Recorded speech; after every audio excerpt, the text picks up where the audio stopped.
enseñar algo a David Jorge que quizás no sabe, que hay problemas y conflictos en vuestro ministerio y siempre habrá. Es algo, creo que no sabe, pero es inevitable. No existe tal cosa como iglesias perfectas.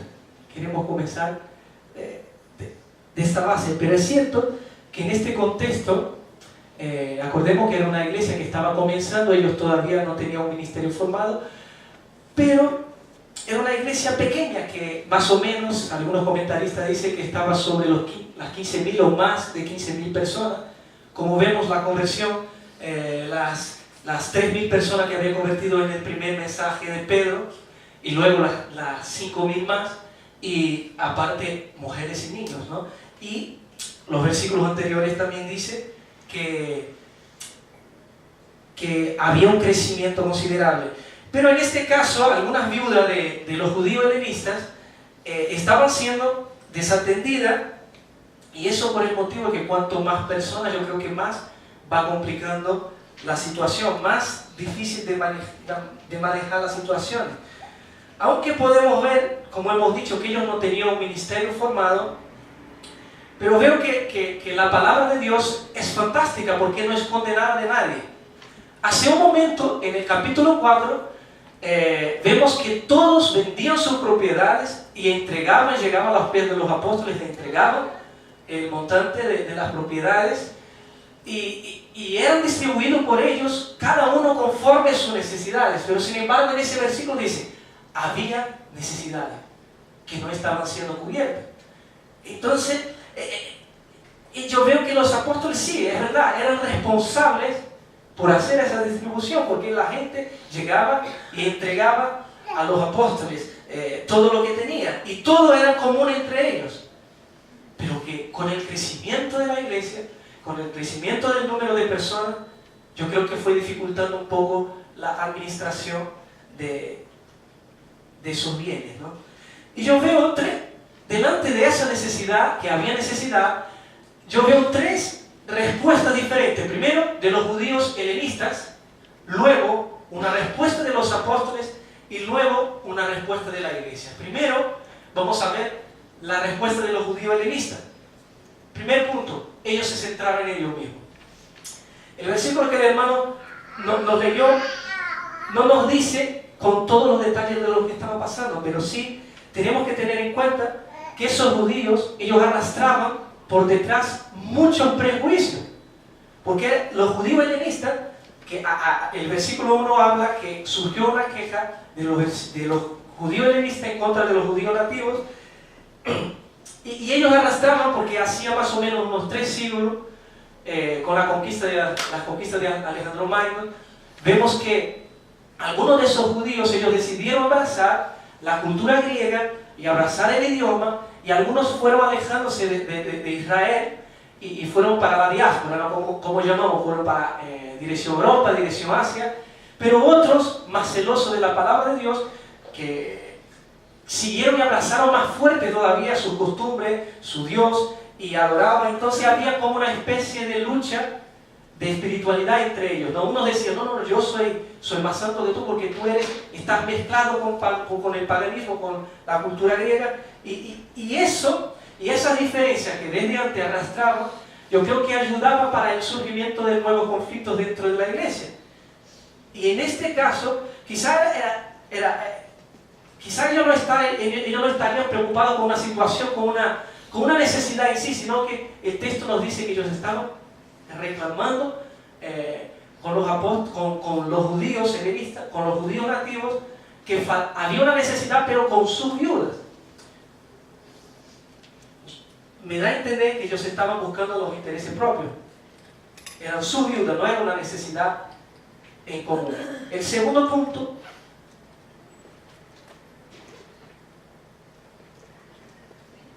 perdón. ¿Qué están centrados en ellos mismos? ¿Ah? Que están centrados en ellos mismos. No se salen de ahí. Ah, sí, no se sabe. Y, bueno, se centraron en ellos mismos, por eso que no salen de ahí, es verdad. Entonces, podemos ver que ellos murmuraban entre sí, falta un punto ahí, que es el segundo punto, ellos murmuraban entre sí, que no sé por qué no aparece.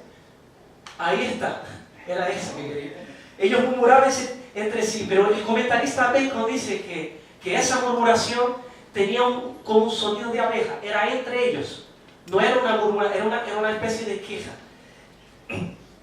Y claro, y por un motivo concreto, que era la necesidad de sus propias viudas, no era una necesidad en concreto. Entonces yo quise separar en ese cuadrito que era una queja buena y una queja mala. Bueno, van a decir, queja buena y queja mala, sí. La queja mala es expresada centrando en mis intereses egoístas. Podemos ver que ellos, quizá el texto no nos dice claramente, pero se estaban centrando en sus propios intereses. La queja buena es expresada centrada en los intereses de Dios. La queja mala es expresada a la persona equivocada. Ellos entre ellos estaban hablando. Ellos no fueron a los apóstoles, sino que ellos, entre ellos, había una necesidad y no fueron a los que eran responsables de resolver la necesidad. La queja buena es lo opuesto, es expresada la disconformidad a los responsables. La queja mala es hecha por alguien que piensa que tiene derechos. Bueno, ellos pensaban, y no es malo, los derechos, pero la queja buena es rechazada, o sea, la queja buena es rechazada, o sea, rechazamos la mala queja de quejar mal por alguien que ha logrado someter sus derechos a los cuidados de Dios. La queja mala es hecha con malas intenciones. La queja buena tiene intención de resolución, como hemos visto anteriormente. Ellos quizá no querían resolver, sino que estaban envueltos en sus propios intereses. La queja mala sucede cuando pongo mis intereses sobre los intereses de los demás. La queja buena sucede cuando mis intereses están condicionados a los anhelos de Dios. La centralidad de la ocasión, como hemos visto, ellos se centran en ellos mismos, si no quejan, pero es muy fácil quejar, es muy fácil quejarse. Es muy fácil encontrar una falta, sobre todo cuando no está en nosotros, cuando vemos en otros. Es muy fácil. ¿Y por qué es tan fácil encontrar las necesidades, encontrar las fallas? Paul Tripp nos dice, es fácil porque el pecado causa que todo gire alrededor nuestro. Y a partir del momento que nosotros nos colocamos como el centro de nuestro mundo, como el centro de nuestro universo, seguramente vamos a encontrar con qué quejarnos. Y sigue diciendo, Paul Tripp, la queja de tu corazón siempre controla. La queja de tu corazón, a ver si creo que las pilas, ¿sí? Hola, ¿sí?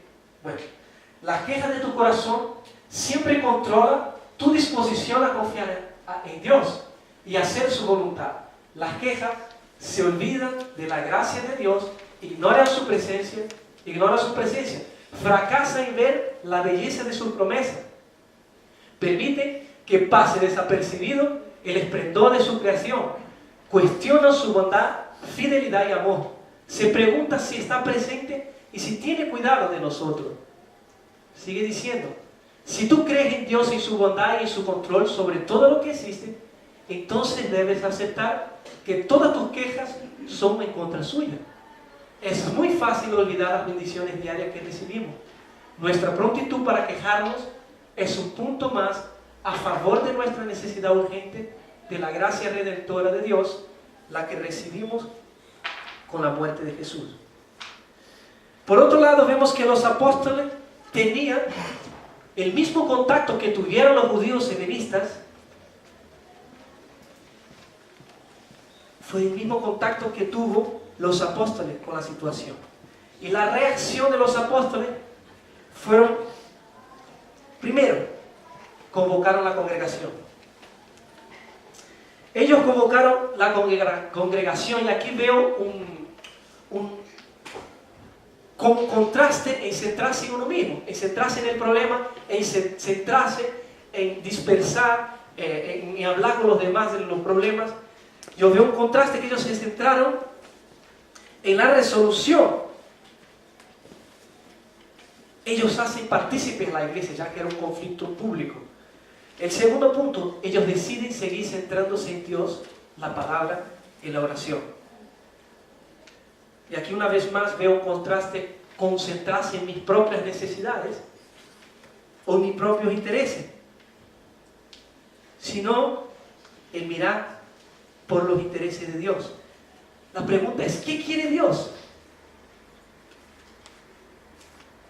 Aquí no estamos hablando que un líder no puede visitar a un enfermo, que el liderazgo no puede servir a alguien. No estamos hablando de eso.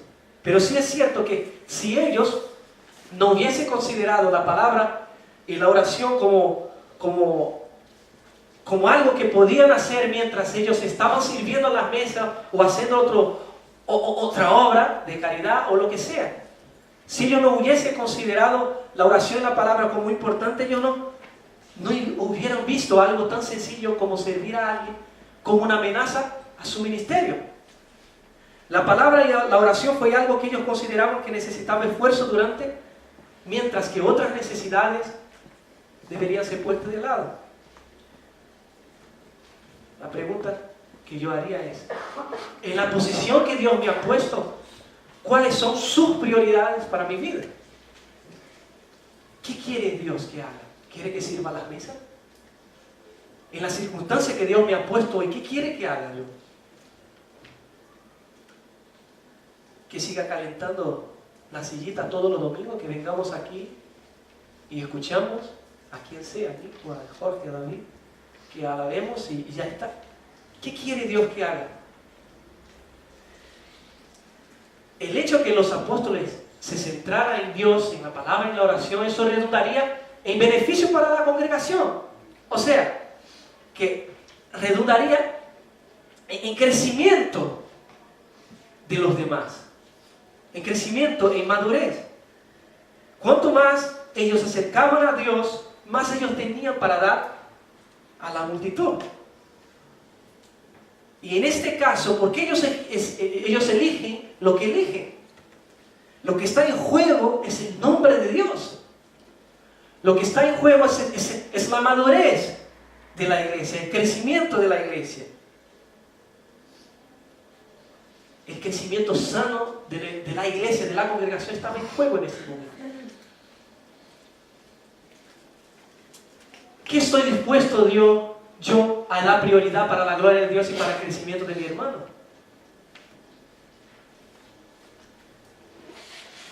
¿De qué forma quiero que el evangelio avance? ¿De forma raquítica, un evangelio sin sabor? ¿Un evangelio sin impacto? Hace unos 5 años más o menos que María y yo hemos decidido venir a Málaga y centrarnos en estudiar la palabra y centrarnos porque creíamos que Dios nos había llamado a ello. Y lo cierto es que mucha gente nos apoyó, nos dijo, muy bien, sigue adelante, estamos con ustedes, pero hubieron personas una persona o algunas me llegaron a decir, mira, tienes que replantear tu vida, como dándome a entender que debería dejarlo, ¿no? o centrarme en otras cosas. Y otras por completo fueron totalmente contrarios a lo que estaba haciendo por elegir estudiar tantos años, ¿no? El hecho es de que lo que es urgente no debe desplazar lo principal. ¿Qué estamos dispuestos a perder nosotros para ganar? Quizá vamos a salir un poquito del tema, parece, pero nuestras decisiones de escoger lo principal, habrá consecuencias. Habrá persecuciones, habrá oposiciones mejor, y habrá pérdidas, ¿no? ¿En qué sentido habrá pérdidas? Quizás no tendré unas vacaciones que quería tenerlo, quizás no voy a llevar la vida que quisiera llevar porque quizás voy a trabajar menos. Pero ¿qué estamos nosotros dispuestos a perder para ganar?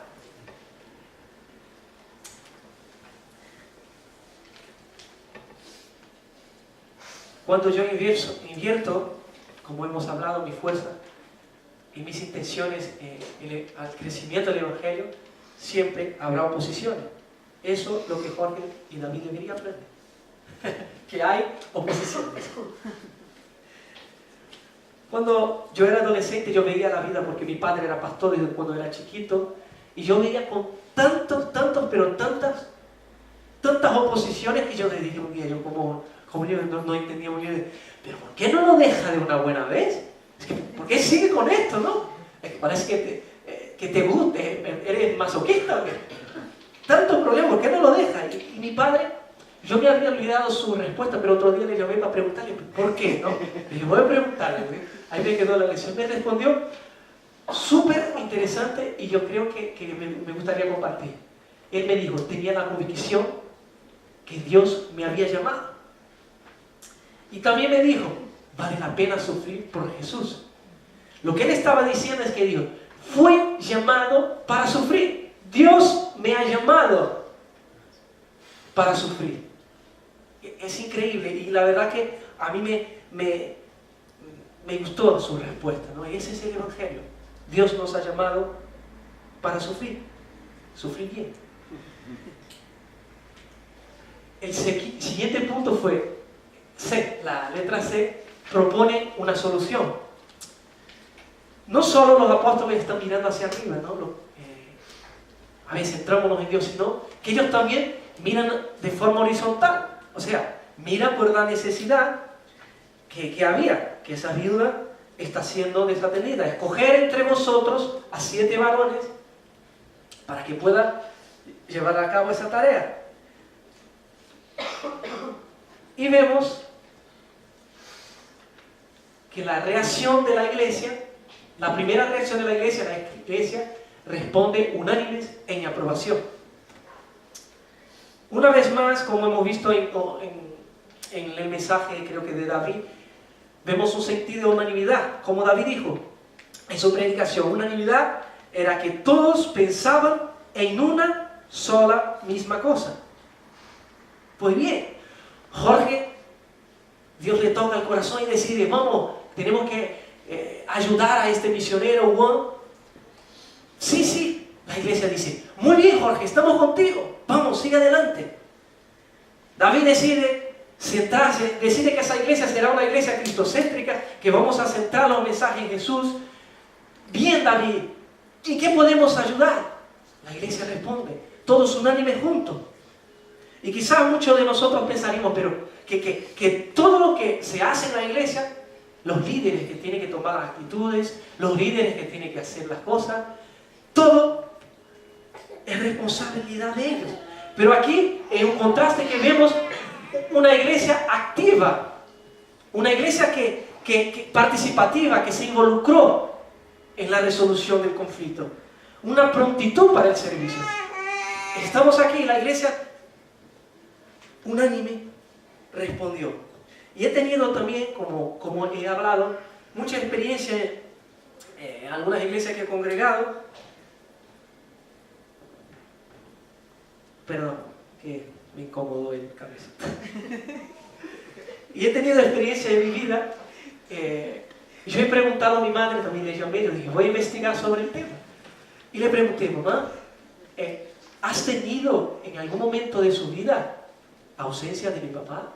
Y ella dijo, muchas veces. ¿Qué quiero decir con eso? Las esposas de los líderes que son las mejores para preguntar. Es necesario que trabajemos juntos. Ellos no pueden hacer todo. Y en una de las iglesias que he congregado, había un hermano que nosotros le llamábamos el hermano orquesta. Es que estaba en todo. Hacía de todo. Y nosotros le decimos, oh, hermano orquesta, pero David Jorge no puede ser el dedo, la mano, el brazo, el cuello, no puede. Van a sobrecargarse. Y hay consecuencias, te lo digo. Yo soy hijo de pastor.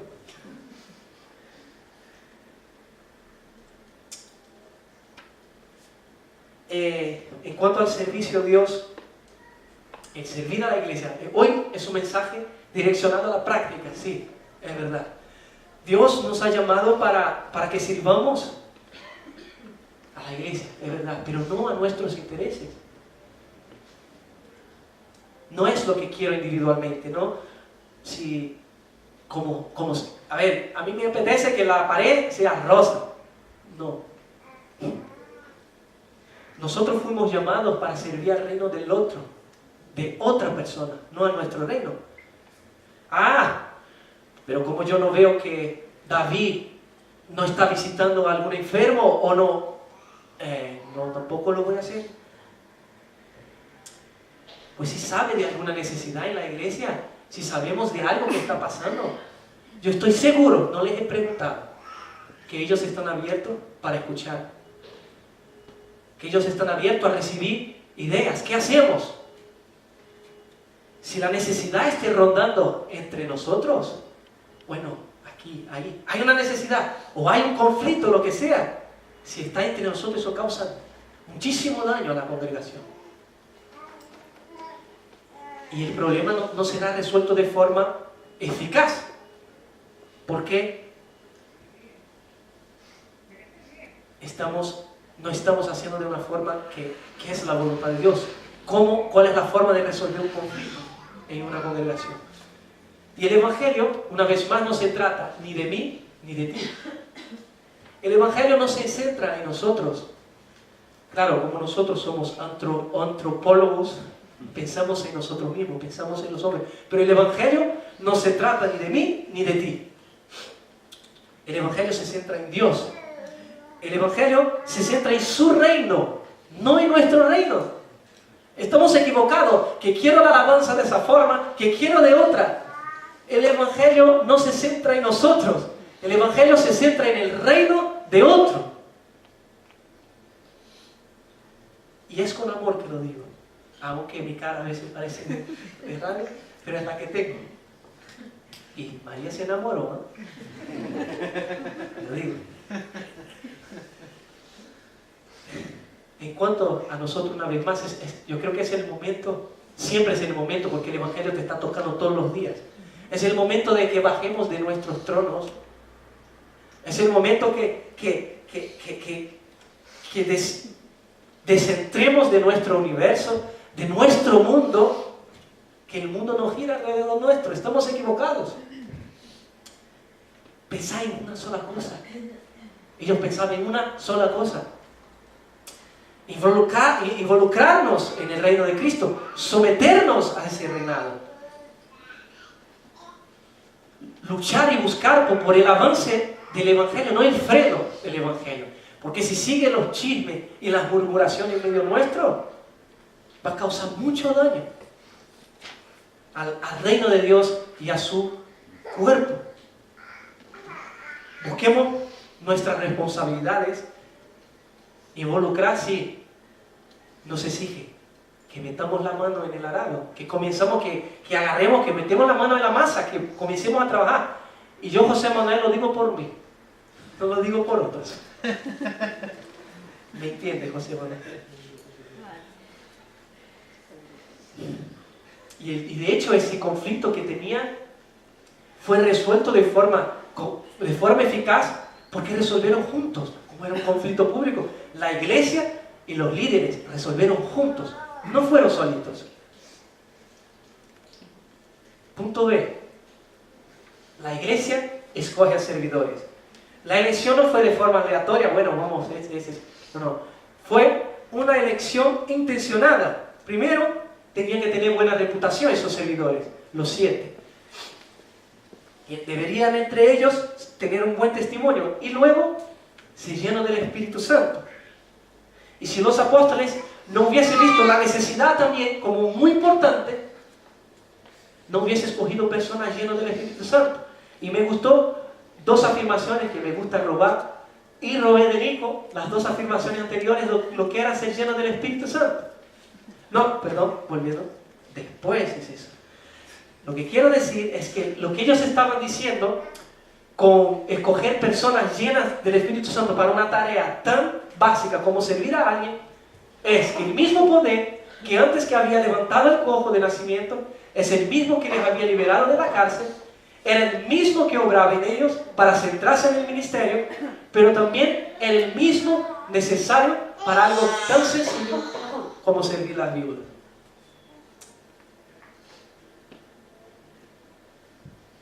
Necesitamos el Espíritu Santo, llenos de sabiduría. Llenos de sabiduría, deberían tener sabiduría para llevar el tema, pero la separación que ellos hacen, que ellos iban a centrarse en la palabra y los servidores en servir a las mesas, aquí no está diciendo que los diáconos o los servidores, cualquiera de nosotros, ahora ya no oramos, no leemos la palabra, porque total es responsabilidad de los líderes. Totalmente lo contrario, es justo lo que no debemos pensar. No es la idea, y tampoco la idea era de superioridad. O sea, como soy líder, yo me siento aquí y ustedes que vayan a trabajar por allá. Era cuestión de responsabilidad. Que cada uno haga lo que debe hacer, en lo que Dios te ha llamado para hacer. Y el último punto, los resultados. Los resultados, primero, el nombre de Dios se da a conocer.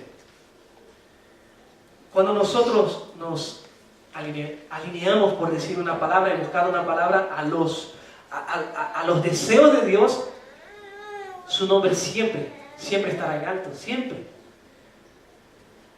Y no solo a nuestra vida, sino que también vamos a poder impactar a nuestro vecino, a los hermanos de la iglesia, a los demás. Y el Evangelio se extendía de forma eficaz. Hay conversiones. Hay conversiones. Ellos estaban avivados, tenían el Espíritu, estaban transbordando de avivamiento. Y la frase que Nico dijo sobre el Espíritu Santo es: el Espíritu Santo no viene para tomar el lugar de Cristo ausente, sino para hacer en nosotros el Cristo vivo y presente. Una forma muy práctica de vivir el Evangelio. Está lleno del Espíritu Santo.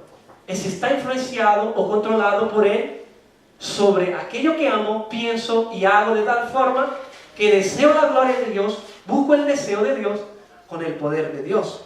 ¿Acaso no es eso que estamos buscando últimamente? Un avivamiento. ¿Qué es el avivamiento? Es que Dios nos despierte nosotros, que como he dicho, que de una forma práctica, que nos levantemos de nuestro asiento y que comencemos a amarlo más. Y de esa forma vamos destronando nuestro reino. Y de esa forma vamos a ver, ¿qué hago, David? ¿Qué puedo ayudar en el ministerio?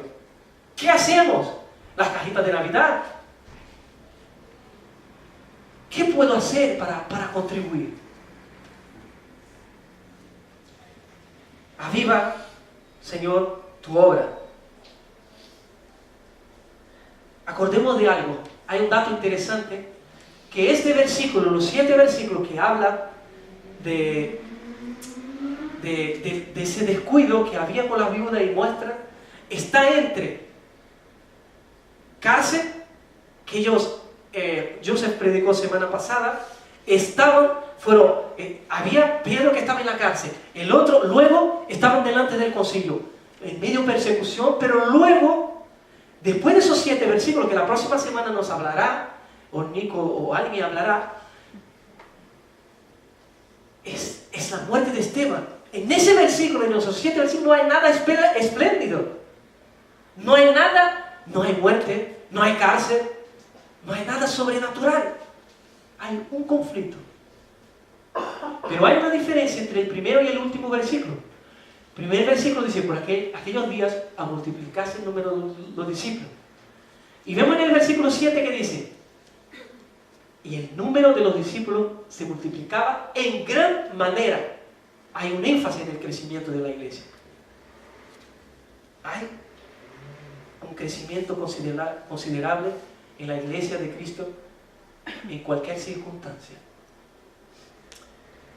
Quizá uno pensaría que sí necesitaría el Espíritu para aguantar la cárcel o para estar en una persecución que quiera matarnos.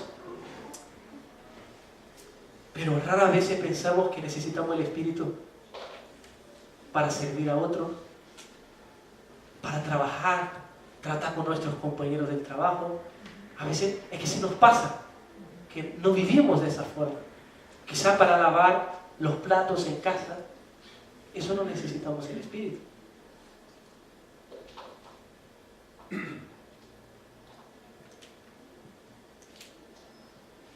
Y el título, y mientras la iglesia sigue creciendo, nosotros pidamos a Dios que nos haga sensible a esa realidad que sí la necesitamos en todos los momentos de nuestra vida. Pidamos que nos llene de su Espíritu para que podamos tener la sabiduría de elegir bien, escoger lo principal. ¿A qué Dios me ha llamado a hacer? Pero sí, Efesios 2:10 dice que Dios nos ha llamado para que anduviésemos en esas buenas obras. O sea, que hay una practicidad en la iglesia. ¿Qué Dios me ha llamado a hacer? Centrarme en ello. Servir eficazmente en la dirección de la voluntad.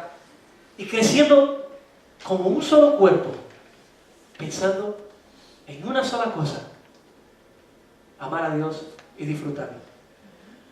Oramos. Señor, te damos gracias porque aunque mis nervios me traicionan, pero no depende de mí, como el Evangelio no se trata de mí, eso me da una libertad,